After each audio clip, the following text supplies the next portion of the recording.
വിശുദ്ധ മത്തായിയുടെ സുവിശേഷം 19-ാം അധ്യായം 3 മുതൽ 12 വരെയുള്ള തിരുവചനങ്ങളാണ് നമുക്കിന്ന് ചിന്തനത്തിനായി ലഭിച്ചിരിക്കുന്നത്.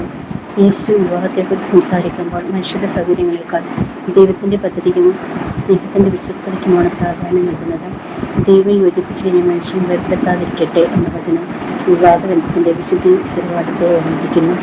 ഫരിസേയർ യേശുവിനെ പരീക്ഷിക്കാനാണ് ചോദിച്ചത്. ഏത് കാരണത്താലും കാര്യം ഉപേക്ഷിക്കുന്നത് നിയമാനുസൃതമാണോ?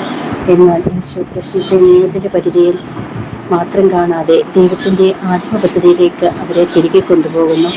ഇന്ന് പല ബന്ധങ്ങളിലും സ്നേഹത്തേക്കാൾ സ്വാർത്ഥതയും ക്ഷമയേക്കാൾ കുറ്റപ്പെടുത്തലും വിശ്വസ്തതയേക്കാൾ സ്വന്തം താല്പര്യങ്ങളും മുൻപന്തിയിലാകുന്നു. എന്നാൽ യേശു നമ്മെ പഠിപ്പിക്കുന്നത് ബന്ധങ്ങൾ നിലനിൽക്കാൻ സ്നേഹം, ക്ഷമ, ത്യാഗം, വിശ്വസ്തത എന്നിവ ആവശ്യമാണ് എന്നതാണ്. കഠിന ഹൃദയം എന്ന വാക്കും ഈ സുവിശേഷത്തിൽ വളരെ പ്രധാനമാണ്. പലപ്പോഴും പ്രശ്നം സാഹചര്യങ്ങളിൽ മാത്രമല്ല, മാറാൻ തയ്യാറാകാത്ത ഹൃദയത്തിലാണ്. ദൈവകൃപയാൽ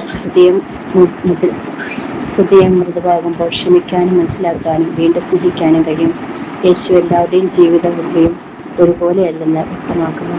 വിവാഹ ജീവിതമോ സമർപ്പിച്ച ജീവിതമോ ഏത് വിളിയാണെങ്കിലും അത് ദൈവത്തോടുള്ള സമർപ്പണത്തോടും വിശ്വസ്തയോടും ജീവിക്കേണ്ടതാണ്.